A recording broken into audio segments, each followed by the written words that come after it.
Hi, welcome to Talk About the Passion, episode number 12. This is the first episode of 2018. My name is Christian Campagna, and I realized I've never said my name on this podcast ever.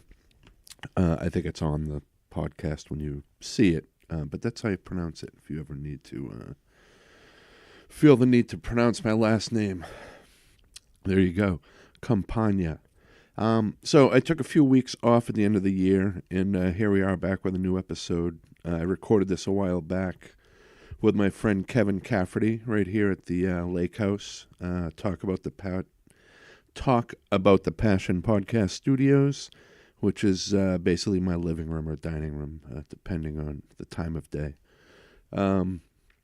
It's a new year, and there's some exciting things coming up for the podcast this year, I think. And on a smaller level than that, I'm on Instagram now as well as Twitter. I think I talked a little about maybe going on Instagram the last time I was on here, and I decided to do that, so we'll see how that goes. My Twitter is at TATPpod, and the Instagram is at TATP Podcast. And I put both of those up during my little break here, so there's not much content on there right now, but I plan on keeping those up to date. So if you have those, you can follow me there. Also, a fun thing you can do is say you listen to this podcast on iTunes. Why not give me a little rating if you have a second? I don't ask for much here, so just let me know how I'm doing. With that said, this podcast, I say that a lot, huh? With that said, Jesus. This podcast is a solo operation. Aside from the artwork my friend Angela Smith did for the logo here, I've done everything else. The audio part, I think, is getting a little better. Getting the word out with social media and that kind of stuff. When a new episode airs, seems to be going smooth. Here's where you come in, though. And I don't mean to ask you all these favors, listener.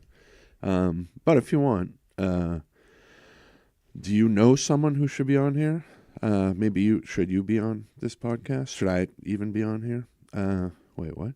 If you or someone you know would like to be on here, let me know. It's a pretty painless operation. We exchange a few messages, set up a time. You can come to me in Rentham, Mass., which is sort of in between Gillette Stadium and Providence. Or I can come to you. Nobody really wants to come to this neck of the woods, and it's a little creepy here, especially at night. So maybe we'll resume the interviews here in the spring when there's light. I have this little mobile setup, talk for about an hour. I leave. I upload it a little time later, and that's that. 2 or so hours of your life are gone for, this lifelong documented interview with yours truly. You couldn't ask for much more. And of course, if you're an artist, musician, filmmaker, writer, whatever, and you want to promote something, we can do that. Also, I'm open to everything with this podcast, and so far it's been great doing this. So let me stop talking and get to what's going on with this episode. Episode 12's guest is Kevin Cafferty. Kevin's a friend I've met a few years ago. He's involved in filmmaking, and he talks a little bit about the documentary he made called It's a Bash, about the Rhode Island band Neutral Nation. He talks a little bit about growing up in Rhode Island. He hosted this radio show in college, and as well as his time working in television. He's an interesting guy. We're casual friends, and I didn't know much about him, so this interview was eye-opening for me, and there was a lot of stuff I didn't know about him, and then some stuff that he's involved in that I didn't know about, such as immersive theater, which is the subject of a documentary he's currently working on that sounds pretty interesting. So, and his good friend Michael Brousseau was featured on this podcast.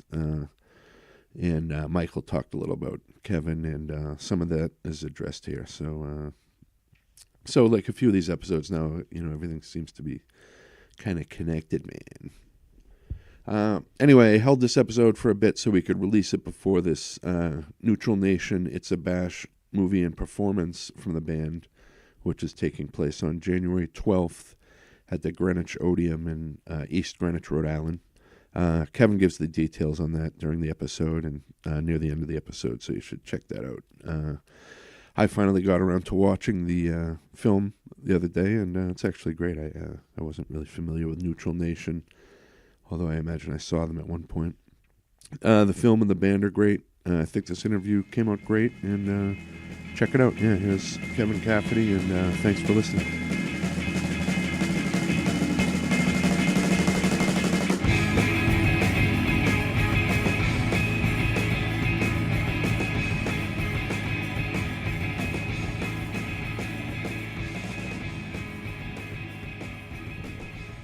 So I'm here with my friend Kevin Cafferty. Hey, how's it going? Good. So we've known each other for maybe a couple of years, mostly from online. The occasional hardcore show. Yeah, occasional. I think we first met at that 7 Seconds show, maybe in Alston a few years back, maybe. Yeah, that was a fun show. Yeah. That was definitely that's where I met sort of all of you Rhode Island folks and people I knew from Facebook, so that was cool. And we've maintained some good friendships and cool. So it's cool that you came out to do this, and I'm really psyched too. Yeah. So you grew up in where did you grow up? I grew up in a town called Smithfield in Rhode Island, Mm-hmm. which is kind of in the northern portion. Mm-hmm. It's become more sort of built up Okay. in the years since when I lived there. I kind of lived on a dirt road, sort of in the woods. Like Yeah. I didn't get cable till I was in high school, Yeah. and there was just kind of like there were very few houses. It's become like this kind of built up plat now with a bunch of streets in all directions. But Right. when I lived, it was fairly in the middle of nowhere. Yeah. I'd say the one saving grace Mm-hmm. when I was there was it was kind of near Bryant College, which is Bryant University now. Right. They had a college radio station, Okay. which was not like the best college radio station, but it was the closest college radio station. Right. Yeah. So I could get it in well, Yeah. and there was one show that played like punk and hardcore music Yeah. called Moshing with a Meatball. Oh yeah. So how old were you when you first started hearing that stuff? The first time I heard that stuff was I guess I don't know if it does like REM count. Yeah. Okay. I think so. I think anything other than when you heard Boston and Foreigner, there was always Yeah, because to be always heard. I have a very distinct memory. I had a paper route when Okay. I was about 11, and I remember being on my paper route, and I had just known like kind of top 40 radio until then, and I just started exploring with my Walkman, Yeah. like the lower ends of the dial. Oh, and yeah, that's yeah. where I found this JMF station, and almost immediately upon finding it, the DJ played that song, It's the End of the World as We Know It, and I Feel Fine. Yeah. And I just remember thinking, like, this is the greatest song I've ever heard in my entire life. Mm-hmm. And not knowing who the band was or anything, and just having to call the radio station constantly, Yeah. being like, I had to look up the number of the radio station in the phone book Yeah. I know, and right? then call it and be like, who is that song Yeah. with the, and the DJ didn't know because it was Right. a different show. And Yeah. And then from there, kind of, that was sort of my gateway into getting into Yeah. underground music. And the other big one that I remember Mm-hmm. distinctly was there were kind of these older skateboardy kids that my older brother was somewhat friendly with when I was in junior high. And I remember I was tagging along with him, and they listened to the Sex Pistols. Oh yeah. And then the first time I heard like Anarchy in the UK, Yeah. it was like getting punched in the stomach. Oh yeah. I know, Like right? I was just like, I didn't know music could do this. Yeah. And it was, so that was like, it was immediate love. Yeah. The interesting thing, I don't know if it's interesting, but one of my dad's cousins is like a musician. He had like some hits in the 80s. He was like that song On the Dark Side. Oh yeah. It was John Oh, Cafferty. I was just gonna. I was gonna ask. Yeah. That, but then I was like, maybe I shouldn't ask him that. But I know. John my dad's Cafferty. cousin was John Cafferty. Oh, okay. Cafferty, All and right. and I remember chatting with him at a family reunion maybe like 10 years ago, and he described to me the first time he heard Dwayne Eddy. Oh, and yeah. It was like word for word me describing to people the first time I heard the Sex Pistols. Yeah, it seems like and a lot of the feedback I've been getting of this podcast is people saying, yeah, that guy's story or that woman's story is the same exact story as mine. You know, so I feel like I think a lot of people do the same. I think for a certain type of person, there's definitely a commonality. Yeah, yeah. I was in a John Cafferty video when I was when I was a little kid. Yeah, nice. And he doesn't still perform, does he? He does. He he plays the Ocean Mist, and I think he plays around Rhode Island. I think he does these kind of I think he does well with like corporate gigs and stuff. Right. So nice. yeah, he's still out playing. Interesting. So how long were you in Smithfield? I was in Smithfield up until I went away to college. Yeah. I didn't have a lot of friends, and I had like my one friend in Smithfield, and I think it's one of those things where when you're like, at least at the time, I don't think this is the case now, but I could be mistaken. At the time, I had like, you get like the REM shirt, and you'd go to like the mall, and then if you see the other person in the REM shirt, you're like, oh, this person is someone I'll be friends with. Oh, and, definitely, yeah.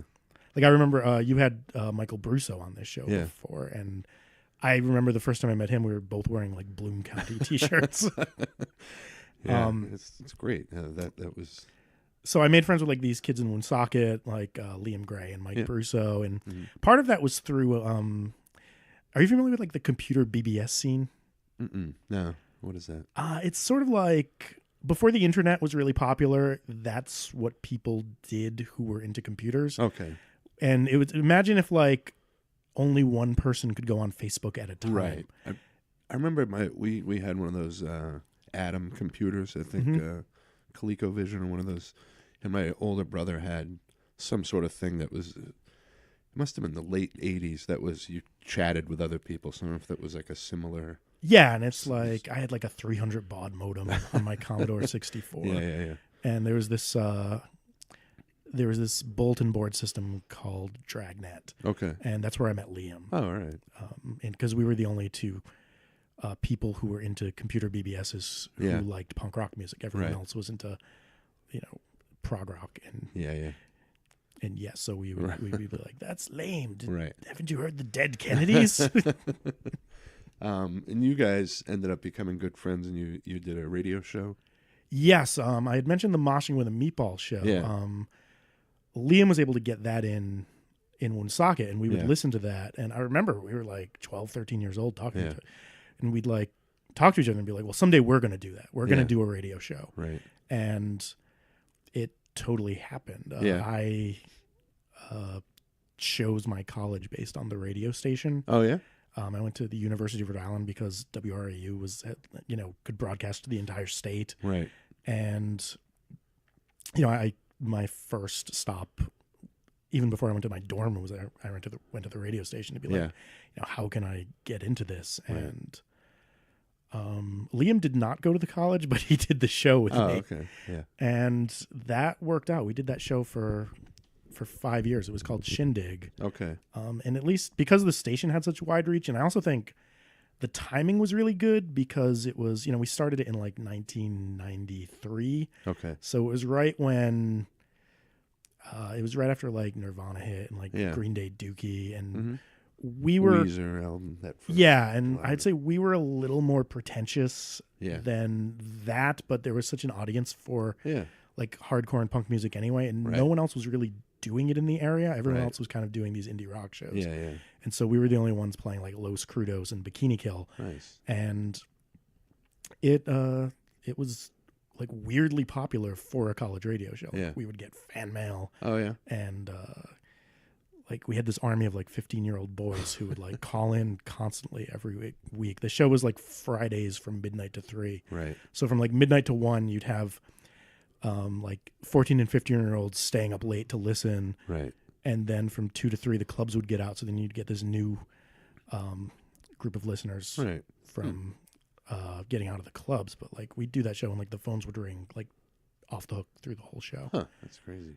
The interesting thing for me while doing it, it was kind of humbling because it was like Liam and I were like, well, let's do this radio show. It'll be great. And I mean, Liam is like so sharp and so funny. Yeah. And so doing this thing that was kind of popular and realizing that, I was the Garfunkel, just like, wow, Liam's the one everyone likes. And I think I was a pretty good straight man to him, but he was the really funny one. Yeah. And I was the one with all the records. Right. Yeah. Well, that's the most important thing at the end of the day, I think. Is you control the, procuring all the music, or curating, sorry. Yeah, controlling the music that we play. Yeah. So I think when I talked to Michael, he talked about like he would raid your record collection. So have you always been sort of just a collector, or just like embraced like tons of different music? And yeah, I think I wanted all the records. Yeah. That was between from like REM and the Sex Pistols, and then I got interested in hip hop, and I just getting into those bands and then being like, okay, who influenced that? Yeah. And I just wanted everything. Yeah. You want to keep like going backwards and see. Yeah, and I was like a big mixtape guy and trying to trade mixtapes with people and discover bands that way. It was when I was working at the radio station, it was great because people would like send me records. Right. Yeah. But I would also just spend any free amount of money I had on records. I just liked having music. It was weird for me when sort of music all went digital because, I have all these records and I'm sort of like, what do I do with these now? Yeah. And I know, when I lived with Mike, he had mentioned that he was like a bad CD borrower. I'm very, because I had so many. Right. It was sort of like, if I start getting like lazy with what goes in what case, like it'll just be chaos and I won't know where anything is. Yeah, exactly. I tend to do that sometimes, and then you just kick yourself because especially if you have thousands of CDs. And oh, totally. And something in another one. Especially like the radio show we did, like we would just play like punk and hardcore music, but I got like super into all of that like Sarah Records twee pop at the time. Yeah. I was my friend Keith Darcy did a radio show called The Pop Shop, and he got me into all of that. And I was like, well, this is like just as out there as the punk rock stuff. Yeah, definitely. It's more like gentle and polite. Yeah. It's a completely different thing, but it's. Yeah, but I was like, I can't play this on the punk rock show because that it didn't, and Liam hated it. So like I wasn't into metal and Liam wasn't into twee pop, so we'd play like what we agreed on. Yeah. And so did that just end because you graduated? And basically, I was the program director, partly because I wanted to get away with anything I could, and so when you're the program director, you're the person who decides what can and can't fly on the air. And so that sort of gave me a buffer against people saying like, well, you can't like talk about blue matter, or you can't work blue, right. Especially like there was like the safe harbor rules where, because we were on at midnight, we could really go up to the line of what was acceptable. Right. And once I stopped being program director, I knew the knives were going to come out for me. So I thought it was best to get out. Also, it's kind of like, I felt like it was like a thing. It was like 5 years was a good time to do like a punk rock radio station, radio show. And maybe it was time to stop that. I do think that's like the thing in my life that has had the biggest impact on people, where people, like, I'll get emails from people saying like, oh, that changed my life. And that was like the goal, because when I would listen to the Moshing with a Meatball show. That's what it did for you. Yes. And I was like, that's what I want to do. The problem there was that was like my life goal. Right. And so I was about 21 and I was like, okay, well, I've done that. Right. You said you worked in television or TV news. Is that what you were?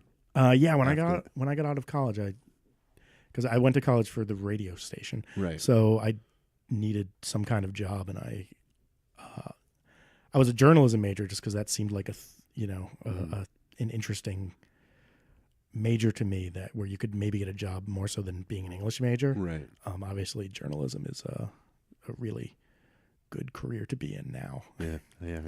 But yeah, I worked in TV news for like 7 years. Yeah. I worked up here in Boston. Okay.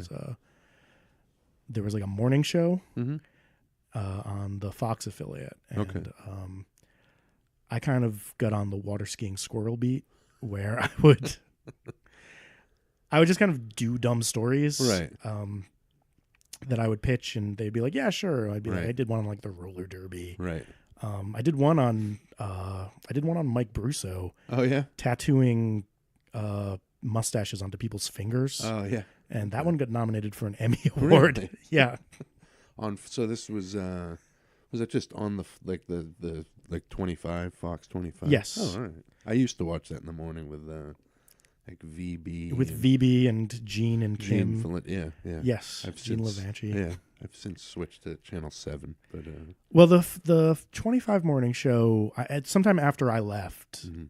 the station got new owners and they wanted to just do like a straight news show. Right. They didn't want any of the kind of wacky shenanigans Right. that we did when we started that show. Because that show started in 2003 and it was like a new show and it was like 4 hours of this local show. Right. And they let us really just try whatever we wanted to, Right. see what stuck Mhm. and what worked. And so it was like a weirdly creative job for local TV news. Right. I would, I could create segments. They'd like fly me places just to write blogs. Oh wow. Like they flew me to the Super Bowl Really? one year just to write blogs. And I don't Yeah. like football. Right. Yeah. I remember being in a meeting with like the news director. Yeah. And she was like, oh, we want to send you to the Super Bowl, to write blogs Yeah. for the website. I was like, I don't know anything about football. Right. And she was like, oh, that's fine. There'll be people there who know about football. So I just wrote about like the snacks they served.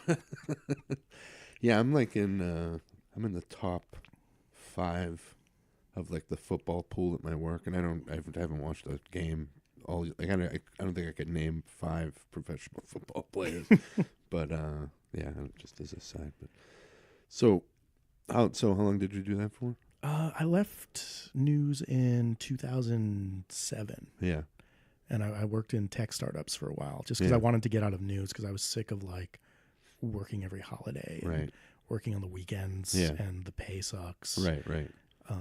So I went into tech startups for a while and that's when I started making like the documentary movies. Yeah. And after working in tech, then I started working in biotech up in Cambridge just there was a need for video in the biotech world, and Yeah. I was able to fill that niche. Nice. But on the side, I made like the documentary about like the 80s hardcore scene in Providence called It's a Bash. Yep. And there's a screening of that. Yeah. Yeah. Let's talk about that. Yeah, there's a screening in Martin Luther King weekend in January. And I'm going to look up the name of the place on my phone right now. This was centered around the band Neutral Nation. Yes. Were they a thing? Because you were up here. Were they like a thing? I was a North Shore guy. I remember them. I don't know if I remember ever seeing them. I remember seeing Verbal Assault and Idle Rich a number of times. And maybe a band called Vicious Circle. Okay. It might have been a Rhode Island. I feel like there was. I mean, there was a European one, but I think there was one from Rhode Island as well. But I'm not sure. Okay, here's the info. January 12th, screening of It's a Bash, followed by a Neutral Nation live performance Nice. at the Greenwich Odeum in East Greenwich, Rhode Island. Oh, nice. So if you want to check out the It's a Bash Facebook page, there's a link there. Okay. Yeah, Neutral Nation were one of those bands that were really popular in Providence. Yeah. And they had a really hard time breaking out of Providence, even in Right. Boston. Yeah. But I thought that was really interesting because I thought they were fantastic. Right. Yeah, they Like seem to they're- be like a cult group. Almost, Yeah. or- Like I think their It's a Bash album, like that kind of holds up with some of the national stuff that was coming out at the time. Yeah. And I kind of wanted to work on a movie that was sort of like a love letter to punk rock. Yeah. And sort of like everything I love about punk rock music. Right. I made it with my friend Dave Betancourt. Okay. And we spent like probably a year and a half like interviewing a bunch of people, and it's got kind of like all the Providence people from that time in it. And it's one of those things I look at now and I only see what's wrong with it, but I like the intention behind it. I like the love of it. Yeah. And if you watch it, you probably shouldn't see what's wrong with it. You should right. Yeah. You should just bask in the punk rock love. Right. When you initially mentioned it to me, I thought it was a movie that was coming out, and I looked it up the other day and saw that it's you can watch it on YouTube. Yes. Okay, so I definitely have to check that out. Yeah, and there's like there's a DVD. Right. I have like a case of them in my basement. Right. Although we shouldn't be advertising the YouTube thing because you probably want people to come to the screening, but yeah, I mean it's more. I'm mostly interested to see like with an audience, like do the bits that are supposed to be funny play like that. Yeah.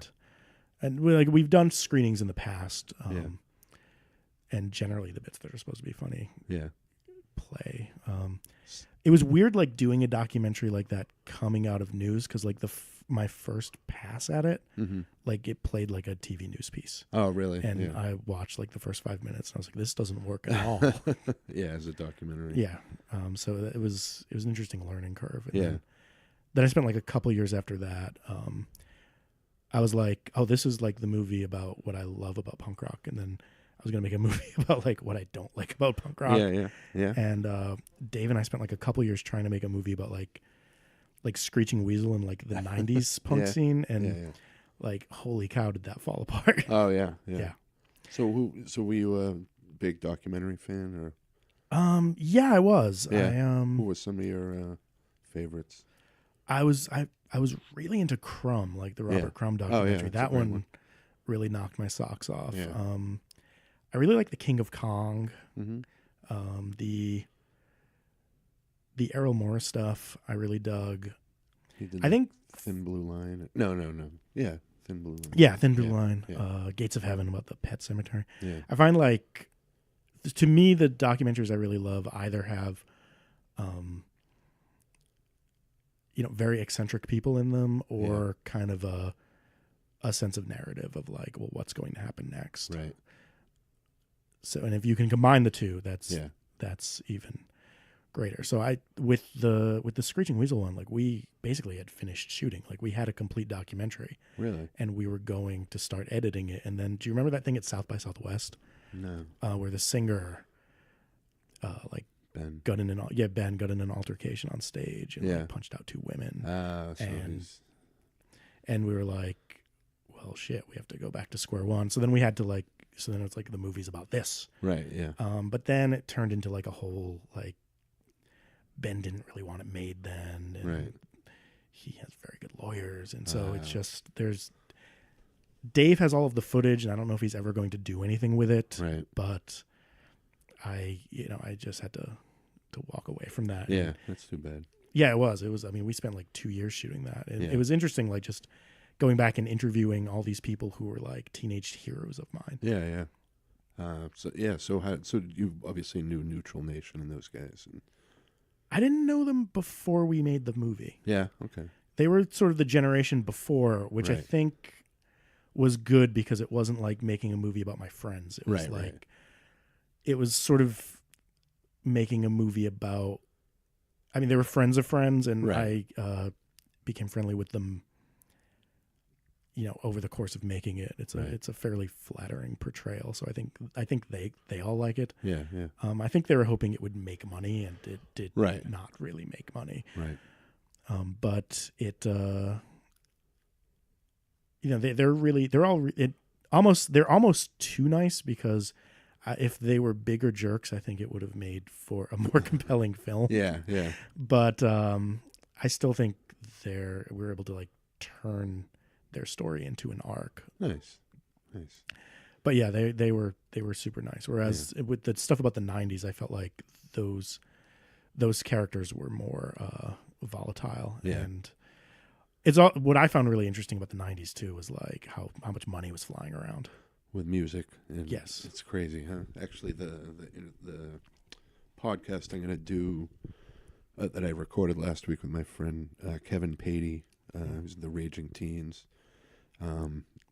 His ex-wife was Mary Lou Lord, and he talks a lot about that in the 90s when she got signed and she was hanging out with like Elliott Smith. So he talks a lot about that. Like, he tells some pretty funny stories about just the money they would waste, the major labels and stuff. And so it is crazy. And I like working at the radio station and working in record stores through the 90s. It was the plus side was there's just a wealth of good music, you know. And yeah, like, did you ever go to those like college music journal conferences? I never did. My brother did, the CMJ in New York. He went to a number of times, and everyone always had great stories from those. And yeah, it was crazy. It was and like just shows everywhere. Yeah, just yeah.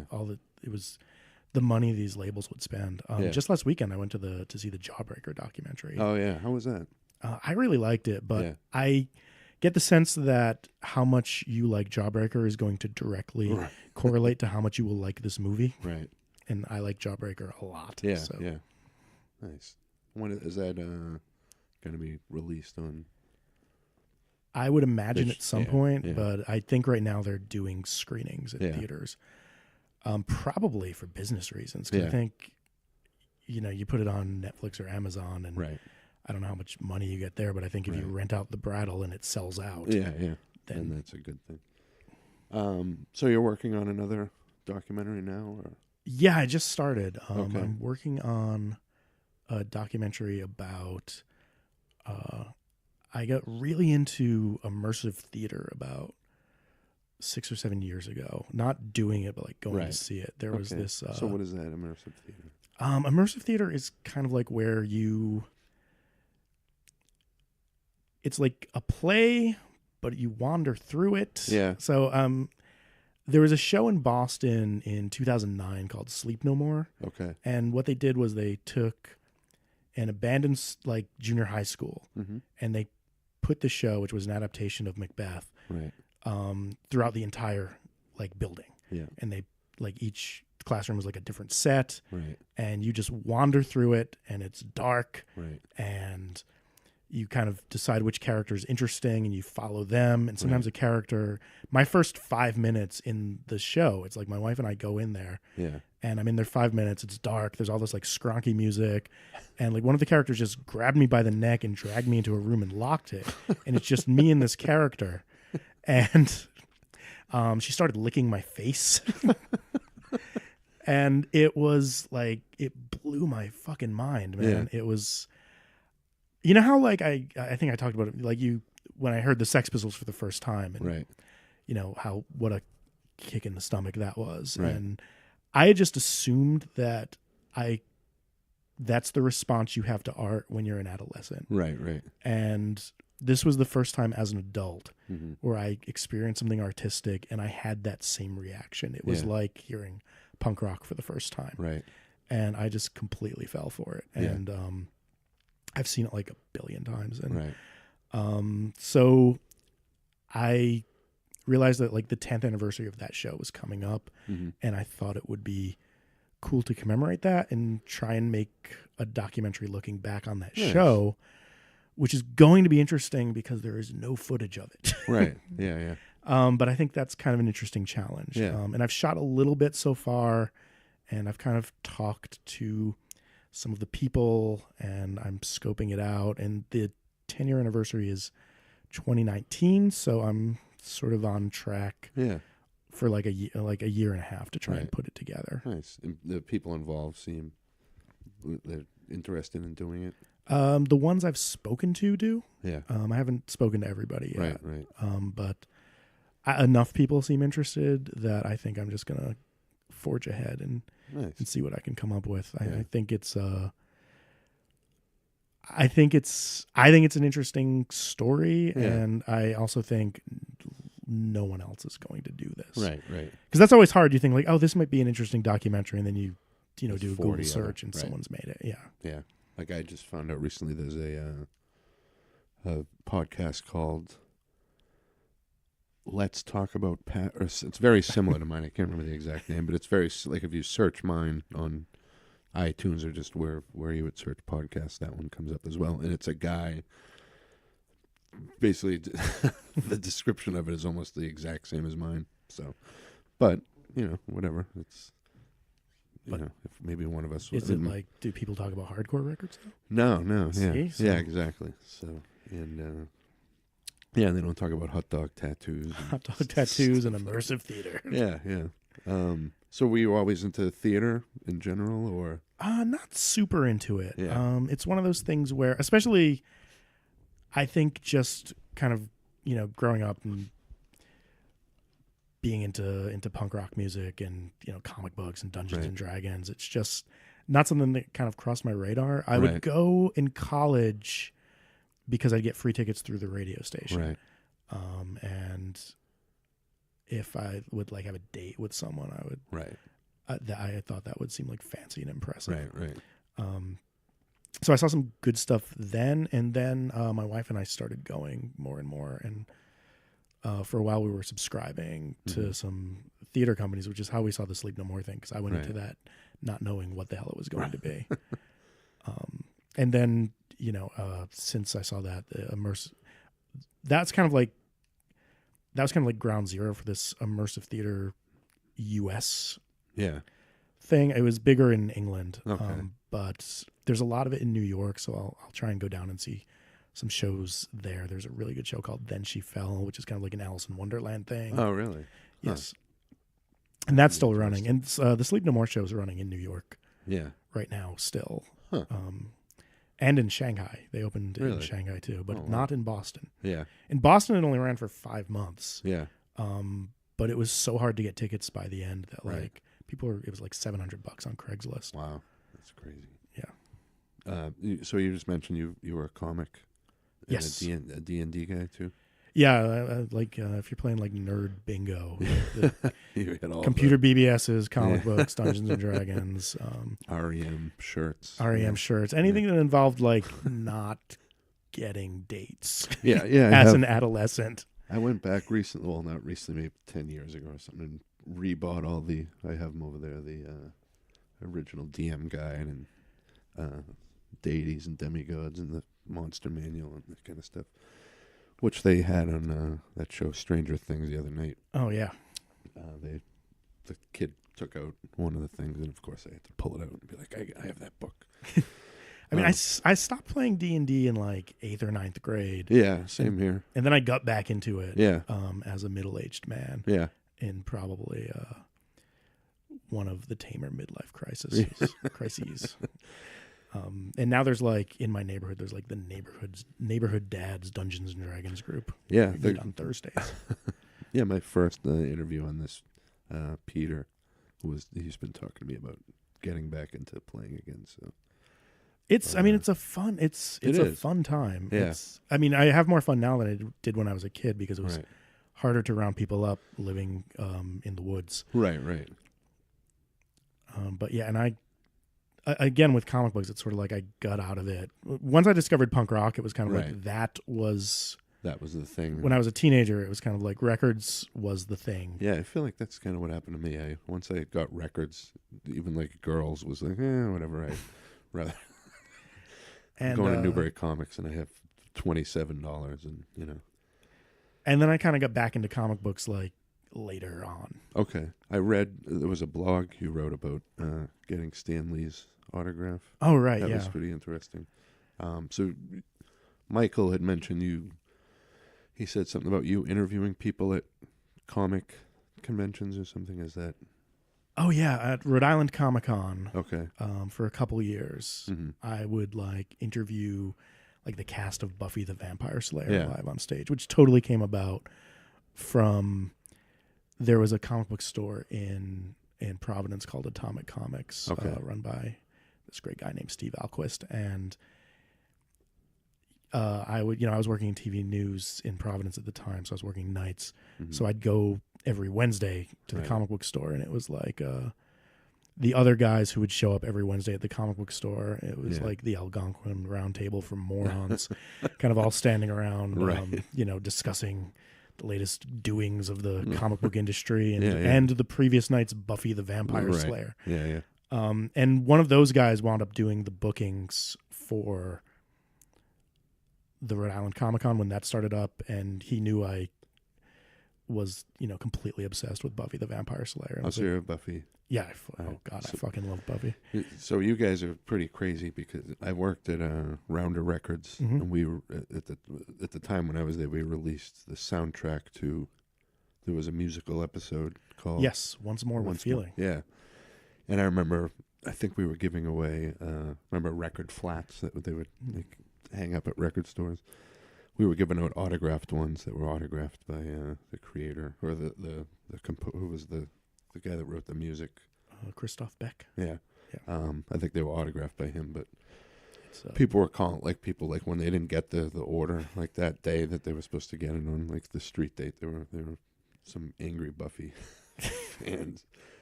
So I'm sorry. So you would do these conventions, and so I would just interview these Buffy cast members at Rhode Island Comic Con, and I would occasionally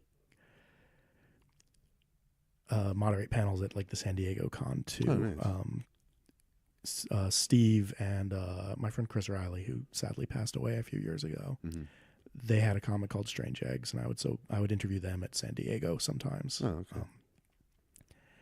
And also also Martin Luther King weekend, I'm a panelist at the Arisia convention. I'm doing a panel I'm moderating a panel on the great Jack Kirby. Yeah. Nice. And I'm doing a panel about the history of Saturday morning cartoons. Oh, that's awesome. Which I'm pretty excited about. Yeah.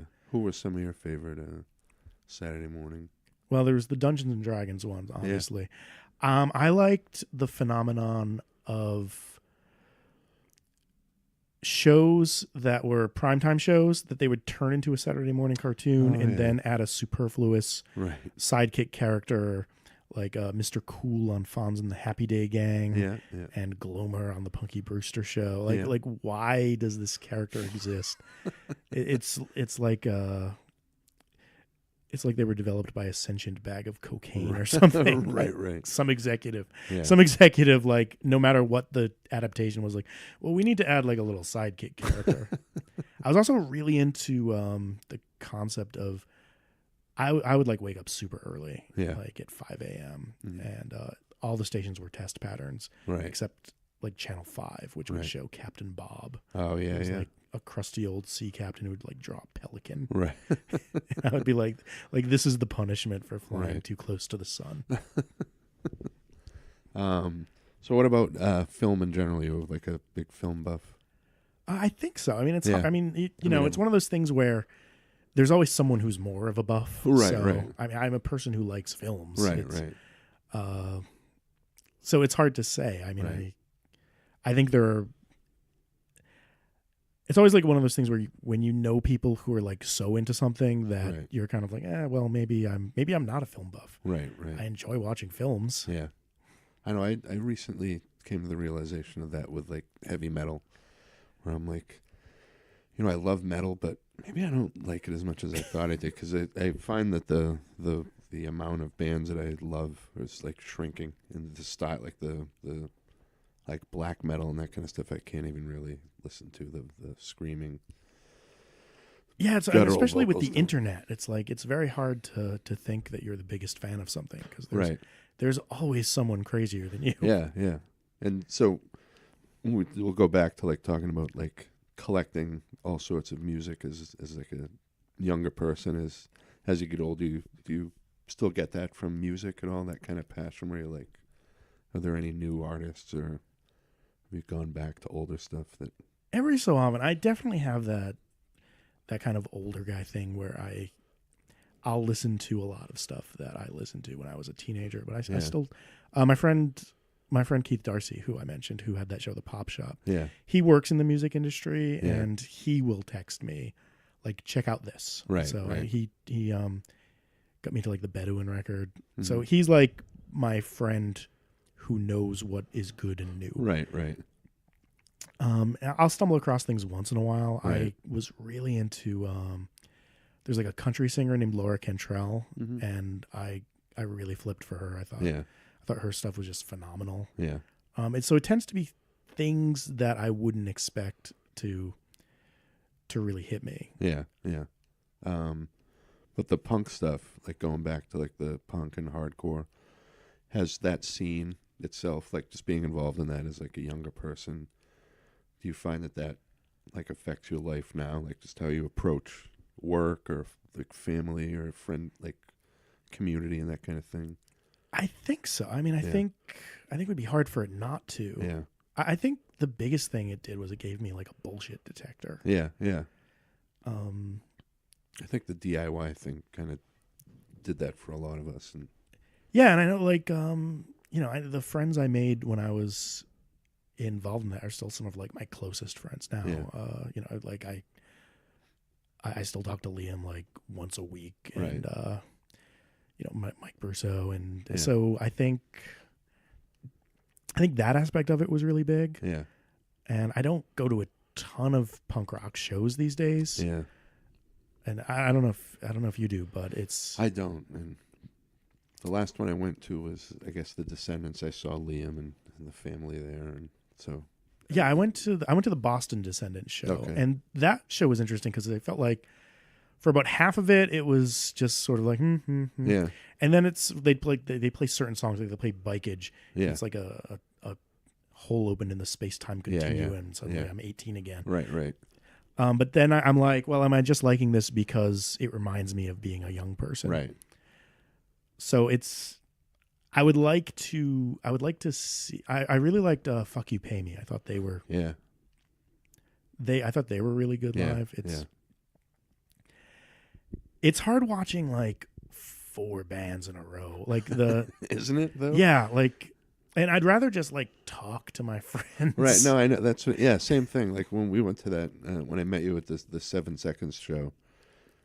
That band, the Zero Boys, was opening. Yeah. They were a great band. But I didn't really care. I was more interested in just being social with people. And then seeing, 7 Seconds was great that night. And that same kind of thing, I was like, is this just kind of reliving my youth, or is it? But then I was like, no, this is just good music, and it was a good. Yeah, I mean, 7 Seconds was my first hardcore show too. Yeah. So I was. What year was that? I don't remember. It was like 89, 90. Yeah. It was the Soul Force Revolution tour. Yeah. All right. In Providence. Yes, at the Living Room. All right. And it was one of those like, I told my mom that I was sleeping over at my friend Tim's house, and Tim told his mom that he was sleeping over at mine. Right. And we went with Liam and Mike and the guy who ran this BBS called the Flying Circus. Yeah. And again, it was just like I went to that hardcore show at the Living Room, and I was just like, this is everything I want in the world. Yeah. It was just like I had never kind of experienced something like that, and I had been to like concerts, but that was like being at a show like that, and I was like right up at the stage, right? And oh my god, I still remember that show so fondly. Yeah. I mean, the clever ruse of the sleepover we got caught, and I got grounded for like, but it was worth 3 or 4 weeks, but I would do it all over again. Yeah.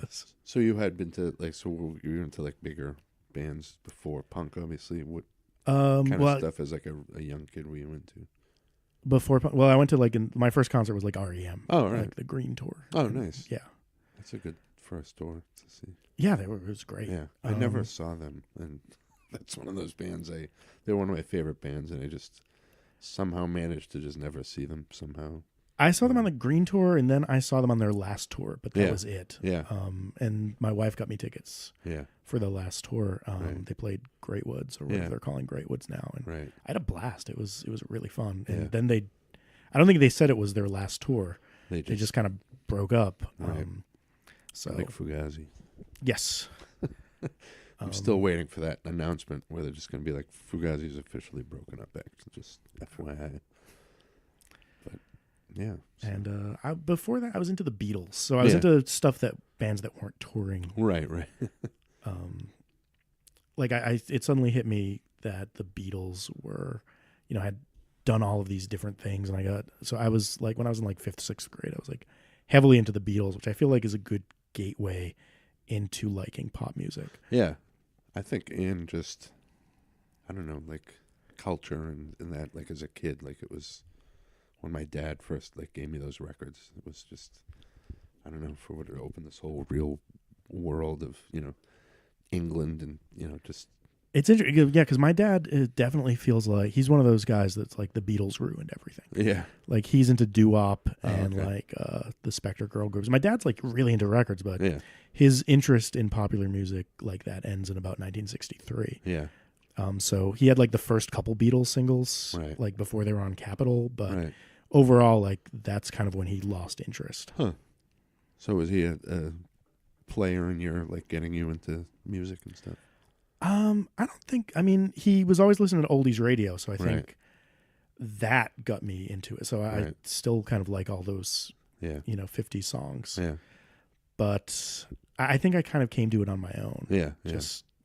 I think, especially someone like now that I have kids. Right. And I mean, they're very young now, but I'm always sort of like trying to resist the urge to be like, I have so many things to tell you about the Clash. Like I think it's better if they discover it on their own, but it's like what can you leave lying around? Yeah. No, definitely. I would. But I'm also not going to be like, if I'm driving the car and they're in the car, then they're going to listen to what I want to play. Right. Yeah. You're not going to put Kids Bop on or. No.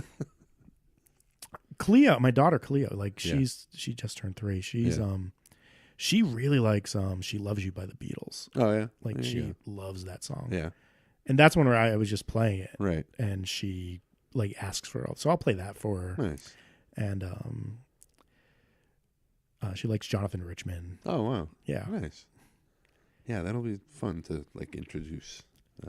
So it's interesting what tracks with her. I was listening to Peggy Lee in the car with her, and Is That All There Is? And she was like, I like this song. Yeah. Which was interesting too. Yeah. Huh. Cool. Awesome. Yeah. Well, to end it again, to close it up, you want to talk again about the Neutral Nation thing, and I'll put a link on the when I post this, and I'll push it in the intro and all that kind of stuff like I usually do. But yes. I think you said January 12th. January 12th, a screening of It's a Bash, followed by a Neutral Nation live performance coming your way at the Greenwich Odeum in East Greenwich, Rhode Island. And I think if you Google Neutral Nation movie, that's a website, isn't it? I think so, yeah. Movie. And if you look up, there's like an It's a Bash Facebook page. Yeah. So you can go there and find the link. And so there'll be the movie, and then a punk rock band will perform. Awesome. Just them, right? Just them, yeah. Any kind of like Q&A or any of that kind of thing, maybe? I don't think so, but I could be mistaken. Right. I feel like when I've done Q&A for the It's a Bash movie, Neutral Nation have been there too, and all of the questions are for Neutral Nation. Right. So I just feel like I'm standing there like an idiot. Yeah. Cool. Well, thanks for doing this, and Oh, thanks for having me. Yeah, thanks, man.